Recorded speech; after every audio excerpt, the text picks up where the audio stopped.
Monsieur Bon, représentant les membres de la Légion d'honneur 82, Monsieur Bécade, adjoint à la politique culturelle, cher Montalbanaise, cher Montalbanais.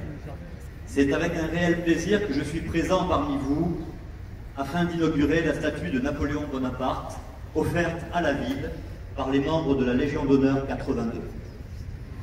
Cette réunion n'est ni une commémoration ni une réunion à caractère politique. Il s'agit ici d'une inauguration qui doit être l'occasion de revisiter notre passé national dans un esprit apaisé, sans polémique inutile autant qu'artificielle. Il s'agit ici de faire mémoire de l'histoire de notre pays, et en particulier de l'histoire de Montauban et de notre département, qui, comme chacun sait, oublié de l'Assemblée constituante, a été créée par Senatus Consul de l'Empereur le 4 novembre 1808.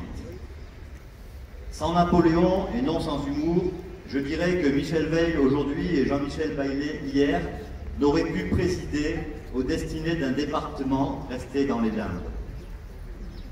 Je sais combien Napoléon peut représenter aujourd'hui une figure controversée.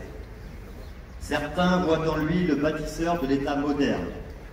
Citons ici le Code civil, le Code pénal, la Cour des comptes, la Cour de cassation, le baccalauréat, le préfet, la Légion d'honneur bien sûr, la figure du maire et bien d'autres. D'autres s'attachent exclusivement à retenir le prodigieux épisode de gloire militaire qu'a été le règne de ce stratège éminent pour la France tout entière. D'autres encore ne retiennent que l'indéniable caractère autocratique du pouvoir sous son règne sans partage, sans voir que la France sortait de 10 années d'anarchie et de guerre civile. Enfin, de nos jours, on ne veut se souvenir que de la faute morale que représente le rétablissement de l'esclavage par le premier consul en 1802, sans considérer que cette mesure était principalement motivée par les nécessités de la lutte contre les Anglais, principal ennemi de la puissance continentale française. Faute qu'il a par ailleurs publiquement regretté dans ce monument destiné aux générations futures que fut la dictée de Sainte-Hélène. Napoléon fut tout cela à la fois, et son prodigieux destin personnel, parti de rien, démuni de tout et qui a tout obtenu, comme disait Pompidou, en fait une figure unique de l'histoire de France, à laquelle, pour le meilleur ou pour le pire, il a durablement imprimé sa marque. Rendre un hommage durable à Napoléon, créateur du département, c'est aussi, par ricochet, rendre hommage à d'autres Tarn-et-Garonnais plus ou moins célèbres, de telle sorte que la grande histoire n'oublie pas ceux qui l'ont porté et ceux qui ont contribué à l'écrire. Je pense ici, par exemple, à Vialette de Mortarieu, ancien maire de Montauban, et qui œuvra beaucoup pour la création du département par un intense lobbying auprès de l'empereur. Je pense également à tous ces courageux soldats Tarn-et-Garonnais qui suivirent l'empereur dans ses campagnes en surmontant leur peur, en occultant leur faim et en allant parfois jusqu'au sacrifice ultime de leur vie.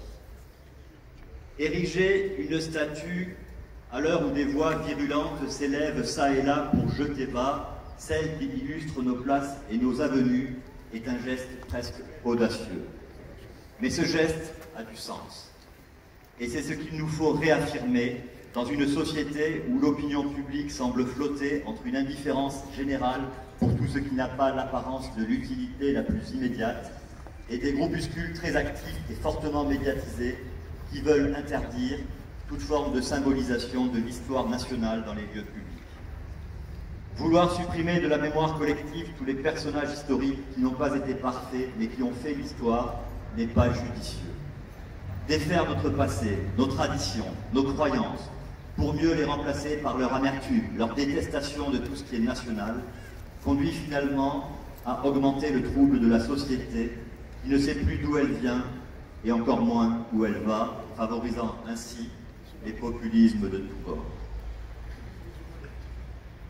Défaire et effacer notre histoire équivaut d'une certaine façon à une détestation de soi-même qui obère notre capacité raisonnée à proposer justement un avenir meilleur à nos concitoyens. En effet, aimer les autres et en particulier savoir les accueillir nécessite de s'aimer soi-même un minimum. C'est ce que nous apprennent de nombreux travaux de philosophie de sociologie, de psychologie ou encore de théologie.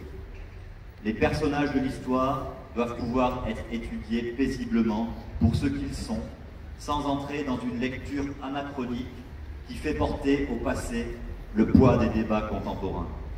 C'est justement dans cette connaissance de l'histoire et dans l'estime raisonnée que l'on en a que se trouvent les ferments du développement d'une société plus cultivée, plus juste, plus tolérante, plus innovante, plus unie.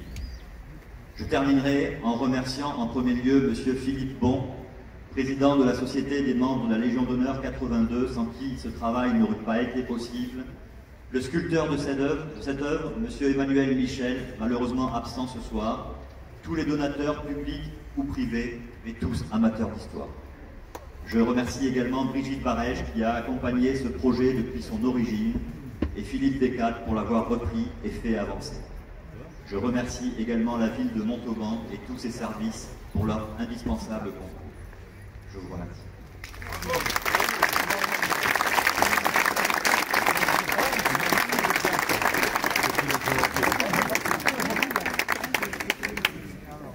Monsieur le sénateur, Monsieur Gonzalez, représentant le président du conseil départemental, Monsieur le président de l'association des maires du Tarn-et-Garonne, Monsieur le maire, Monsieur Philippe Descaldes, adjoint au maire, Mesdames et Messieurs, il y a 200 ans, le 5 mai 1821, sur l'île hostile et perdue de Sainte-Hélène, au milieu de l'océan Atlantique, s'éteignait l'un des personnages les plus marquants et des plus controversés aussi de l'histoire, l'empereur Napoléon.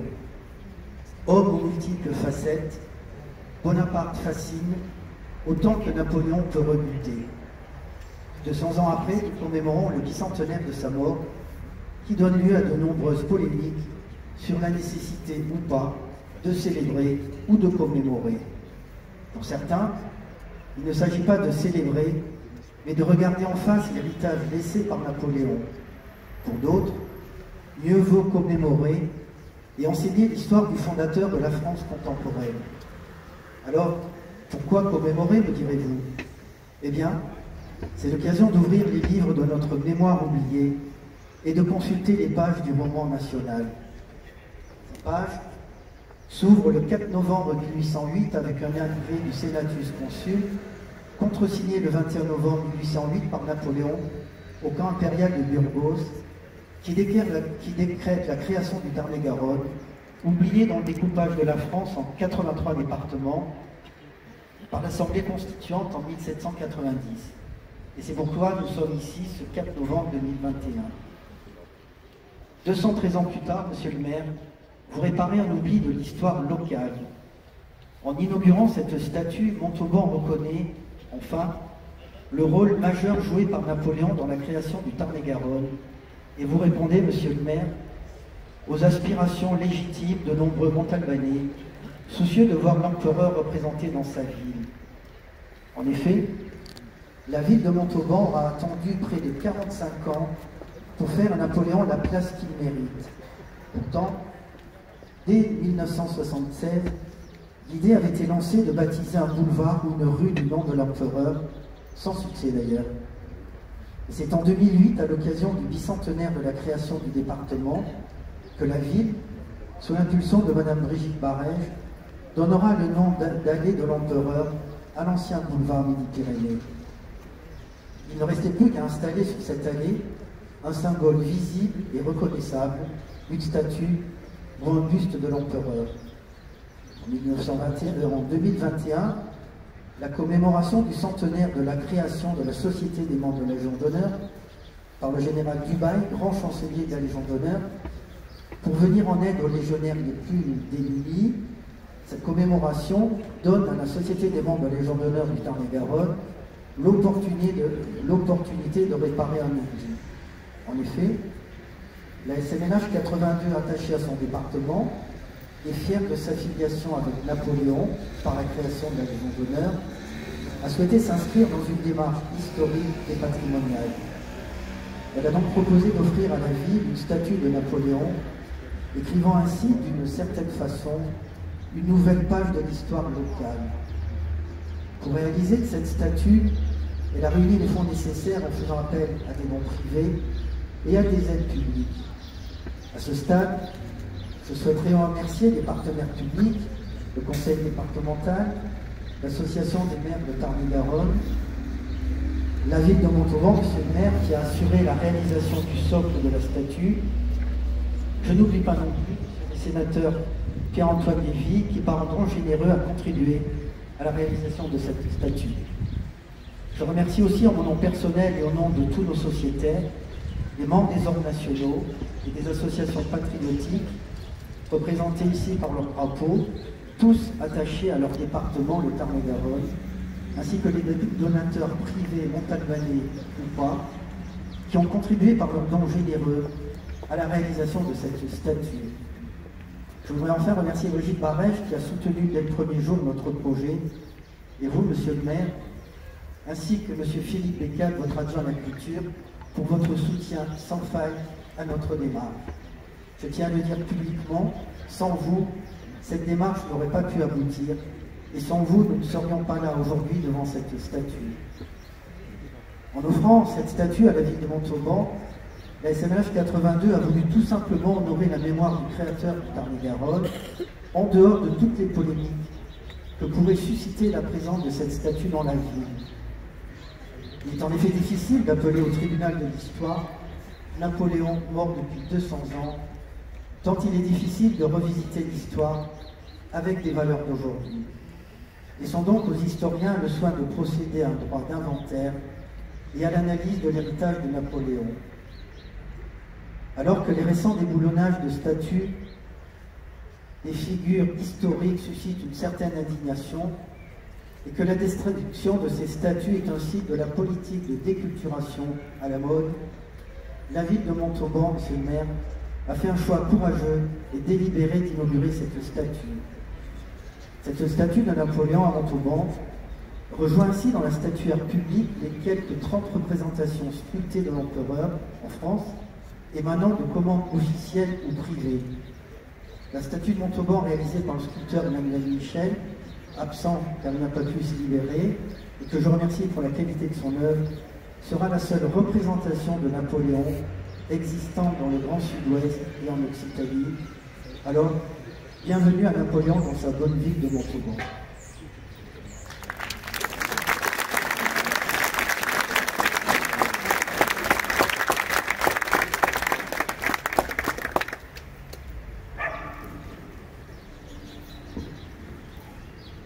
Monsieur le sénateur, monsieur le représentant du président du conseil départemental, faut-il voir une malignité de l'histoire dans votre nomination pour représenter M. Veil, vous, un descendant de réfugiés espagnols, un souvenir du Dos de Mayo 1808, c'est-à-dire le soulèvement des Madrid? Il faudra lui poser la question. Monsieur le président des maires de Tarn-et-Garonne, merci beaucoup, merci, chers amis, chers élus.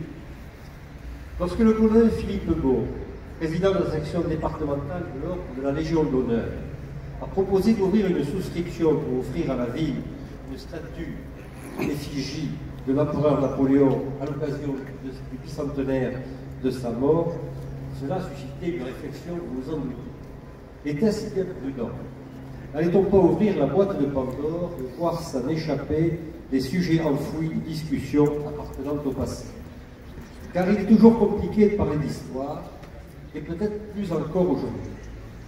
Ernest Lavis, l'historien qui a façonné les livres d'histoire de la Troisième République, fit un jour cette étrange réponse à une dame de la bourgeoisie parisienne qui lui demandait de lui expliquer l'histoire. « Madame, jusqu'à présent, ça ne s'est pas très bien passé. » Tout le monde parle d'histoire, le plus souvent pour la juger au travers de notre mentalité d'aujourd'hui, elle-même héritée de notre éducation familiale, scolaire, de notre réflexion personnelle et de l'influence des médias de plus en plus prégnante. L'historien, lui, après avoir vérifié les faits, croisé les sources, cherche à comprendre en se remettant dans le contexte social, économique et politique de l'époque, ce qui est indispensable. Sinon, comment comprendre? Comment comprendre le général Massal qui commandait les hussards de Murat et qui haranguait ses troupes en leur disant « Un hussard qui est encore vivant à 30 ans n'est pas un hussard, c'est un jean-fou ». On était bien loin du principe de précaution. Mais comment refuser d'honorer celui qui a permis à notre ville de retrouver le rang qu'elle mérite. En effet, la Révolution, ce grand tremblement de l'histoire, ce grand tremblement d'idées, selon la formule de Victor Hugo, lui avait retiré toutes ses prérogatives administratives en la ravalant au rang de sous-préfecture du Lot. La suite, vous la connaissez. Les liens entre Violette de Mortarieux, maire de la ville, et Cambacérès, archichancelier de l'Empire, qui avait l'oreille de l'empereur, ont préparé la venue de Napoléon le 28 juillet 1808 et la création d'un nouveau département. La loi votée par le Sénat emprunte au département voisin, ce qui explique que le Tarn-et-Garonne ait été le plus petit département de France jusqu'à la création du département de la couronne parisienne. La souscription a été un succès. Il faut en remercier tous les donateurs, avec une mention spéciale à M. Veil, président du conseil départemental, qui a porté à peine élu à sa juste valeur, à son juste niveau, la participation du département, témoignage d'une reconnaissance posthume. Merci aussi au président des maires du département ici présent, qui nous fait le plaisir d'être là, et merci à M. le sénateur pour son don particulier. Le choix de l'œuvre s'est porté, cela a été dit, sur une statue en pied réalisée par l'artiste Emmanuel Michel, un artiste régional, qui avait apporté le concours. Alors demeurait une question, son emplacement. Naturellement, la première idée a été de le placer sur les allées de l'empereur. Mais pouvait-on glisser cette œuvre nouvelle parmi celles de Bourdelle ou inspirée directement par lui, au risque de perturber la continuité artistique qui rythme désormais les pas du promeneur sur ces superbes allées que nous devons à Madame Barrère. Finalement, une idée s'est imposée, fondée sur un rapprochement historique, un socle de granit, à côté du buste d'André Jambon, dit Jambon Saint-André, montagnarde de naissance, nommé par Napoléon lui-même préfet de Mayence, et à qui nous devons le pavillon tricolore, qui fut adopté par la marine française avant que ces trois couleurs ne deviennent l'emblème national. Alors que certains s'interrogent sur l'opportunité de cette commémoration, le hasard a fait que samedi, pendant le marché, un homme est venu m'aborder. Et il m'a dit, Monsieur l'adjoint, est-ce que je peux vous dire quelque chose? Bien sûr. J'étais élève à l'ancien collège, en 1958, pour le 150e anniversaire de la fondation du département. Eh bien, savez-vous que tous les garçons, on nous a déguisés en soldats de l'Empire avant de nous faire défiler dans les rues. Et il m'a précisé, il y avait 4 uniformes différents, je ne sais pas d'où ils les ont sortis. Pour conclure, et puisque nous parlons d'histoire, laissons le dernier mot à Pierre Nora, grand historien contemporain, auquel un journaliste demandait il n'y a pas longtemps sa définition de l'histoire, et qui répondit « L'histoire, c'est l'apprentissage de la complexité ». Je vous remercie.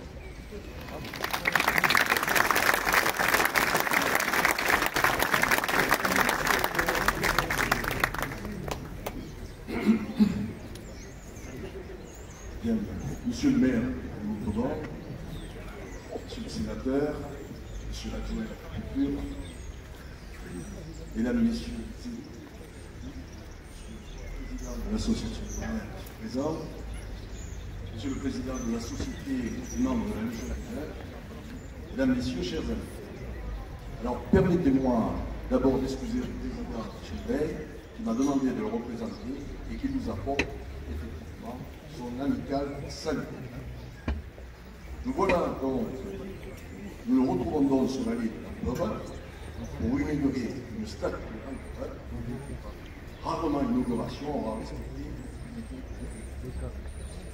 Nous voilà donc réunis pour célébrer ensemble un moment historique qui n'aura échappé à personne. Il ne s'agit pas ici de se prononcer sur la figure historique de l'Empereur, au sujet de laquelle les historiens, justement, nombre de nos contemporains, disposent d'avis éclairés. Reste que Napoléon demeure une figure hautement attachée à notre département, dont il fut, ni plus ni moins, que le fondateur. C'est factuel.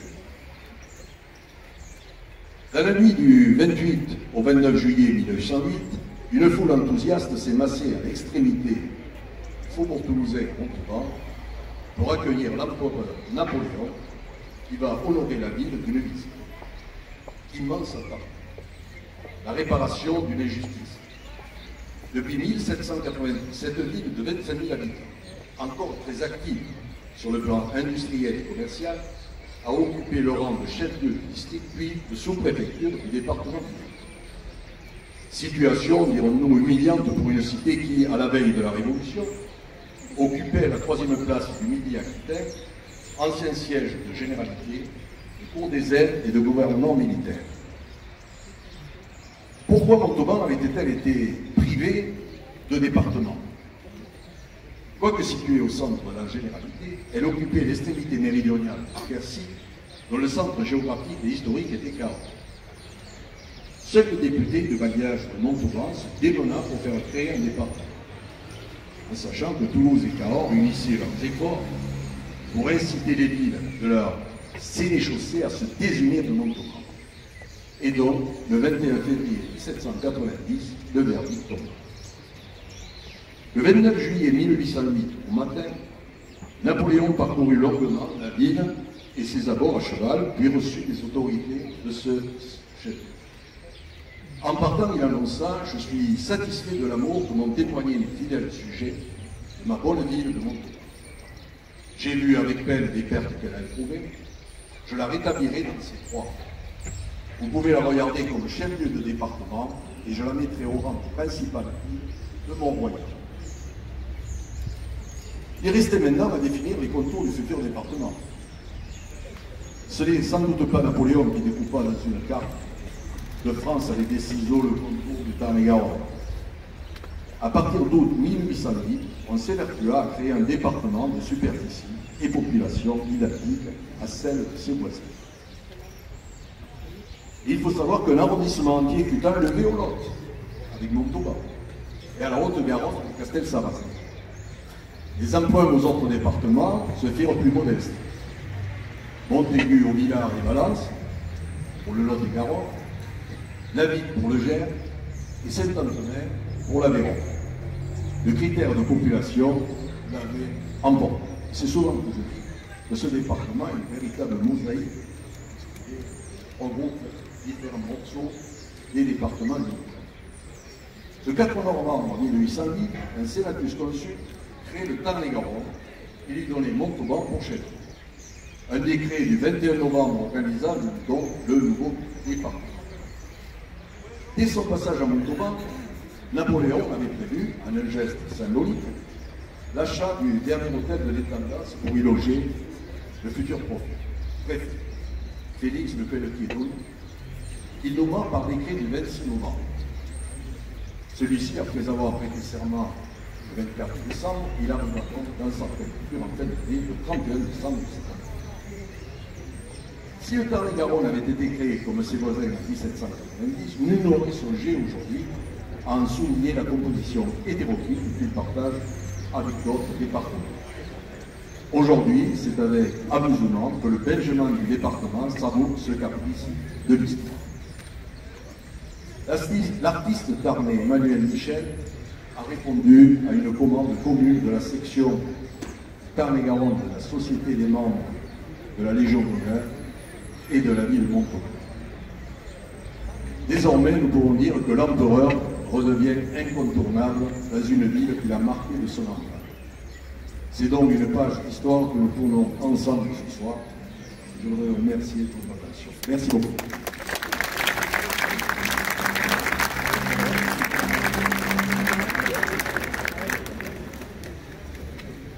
Monsieur le maire, cher Axel de la Bruyole, Monsieur le président de l'association des maires du Tarn-et-Garonne, Monsieur le vice-président du département, cher Frédéric Gonzalez, Monsieur l'adjoint à la culture, cher Philippe Bécade, Monsieur le président de la Société de la Légion d'honneur du 82, cher Philippe Bon, Mesdames et Messieurs, chers amis, je suis très heureux d'être parmi vous en cette fin d'après-midi pour l'inauguration de la ville de Napoléon Ier et pour saluer l'immense travail accompli par son sculpteur, Monsieur Emmanuel Michel. Je remercie très sincèrement la mairie de Montauban pour avoir accepté ce projet, ainsi que la Société des membres de la Légion d'honneur et son président, le lieutenant-colonel Philippe Bon, pour avoir ardemment souhaité que le département mette à l'honneur sa création pour celui qui fut empereur des Français de 1804 à 1815. Pour que ce projet aboutisse, une immense souscription a été lancée à l'initiative de la Société des membres de la Légion d'honneur et de son président. À titre personnel, j'ai immédiatement répondu à cet appel, car je souhaitais pleinement que cette structure voie le jour. Ce travail artistique exceptionnel au service de la mémoire collective et de la valorisation du patrimoine du Tarn-et-Garonne a permis d'ériger cette magnifique statue de bronze d'1 mètre de haut, représentant un Napoléon en mouvement. Un mouvement qui n'est pas sans rappeler cette journée du 29 juillet 1808, lorsque Napoléon parcourut la ville de ses abords à cheval. À la fin de la journée, il reçut les autorités s'exprimant en ces termes. Alors excusez-moi, je vais paraphraser M. Gonzalez. Non, c'est Napoléon qui a dit, c'est pas toi José, c'est pas toi. Je suis satisfait de l'amour que m'ont témoigné les fidèles au sujet de ma bonne ville de Montauban. J'ai vu avec peine les pertes qu'elle a éprouvées. Je la rétablirai dans ses droits. Vous pouvez la regarder comme chef-lieu de département. Je la mettrai au rang des principales villes de mon royaume. Vous l'avez entendu 2 fois. Quelques mois plus tard, le 4 novembre 1808, non pas le même fournisseur de titres, la sénatrice consulte officialisait la création de notre département et lui donnait la ville de Montauban comme chef-lieu. Aujourd'hui, par cette inauguration, nous célébrons donc l'anniversaire de la création du Tarn-et-Garonne et mettons en honneur celui qui a permis cette création. Dans ces temps difficiles où nombre de nos concitoyens s'interrogent sur le déclassement de la France et s'inquiètent de la perte des valeurs de la civilisation, la figure tutélaire de Napoléon demeure un vecteur d'unité nationale. J'entends déjà les nombreuses voix qui s'élèvent. Peut-on encore aujourd'hui célébrer celui que d'aucuns qualifient de despote et d'esclavagiste? La réponse est oui, car célébrer Napoléon ne veut pas dire adhérer à l'ensemble de son héritage politique. Il y a certes la face sombre du personnage, celle qui a rétabli l'esclavage, a celui de la place de la femme dans la société, et ils n'auront pas que à sang, mais il y a aussi la face illustre, qui a été rappelée par tous les orateurs précédents, de loin la plus grande qui mérite d'être célébrée. Génie militaire et homme politique d'exception, Napoléon Ier reste une des figures les plus importantes de notre histoire de France, précurseur de l'État moderne, des nombreuses réformes, des fameuses masses de granit, comme on les appelle encore. Aujourd'hui, ils sont toujours le ciment de notre République et de nos institutions. Elles concernent aussi bien les organes de l'État, avec l'instauration des préfets du Conseil d'État, le champ économique avec l'adoption du fonds germinal et la création de la Banque de France, la modernisation du droit, avec le Code civil et le Code pénal, mais aussi les structures éducatives et sociales, avec l'instauration des lycées, du Concordat ou de la Légion d'honneur. Par ces réformes, il a souhaité stabiliser le lien entre l'État et la société, tout en permettant de retrouver un climat apaisé dans le pays, après les bouleversements de la Révolution française de 1789. Retrouver une société apaisée, c'est précisément ce dont notre pays a besoin aujourd'hui, l'unité nationale doit nous permettre de nous retrouver en tant que nation dans une même communauté d'hommes et de femmes qui partagent un but commun. Alors je voudrais vraiment rendre hommage effectivement à Philippe Audon, au maire de Montauban et la ville de Montauban, qui a accepté de mettre en honneur Napoléon en offrant cette statue. Bien évidemment, c'est un grand plaisir d'être parmi vous. Nous sommes sur les allées d'Empereur, pas très loin, et nous allons fêter ce soir l'Empereur Napoléon de Montauban. Merci.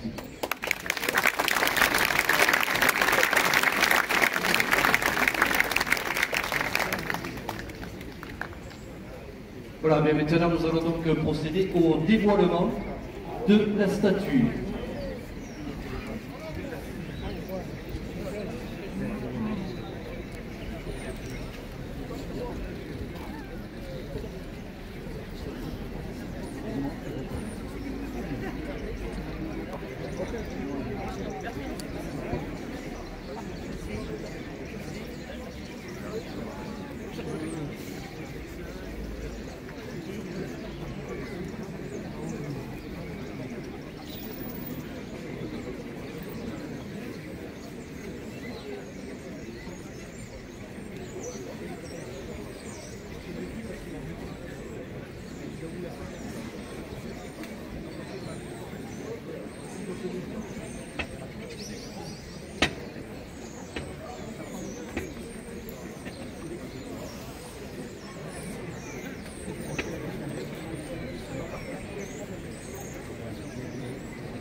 mesdames et messieurs, le cocktail va vous être servi, offert par la ville de Montauban, dans la salle juste en face de nous, à l'ancien collège. Et on se retrouvera on va se retrouver à 18h30 à la statue en face Santor Morin, donc à 18h30 pour la déambulation qu'on attend bien sûr nombreuses et nombreux.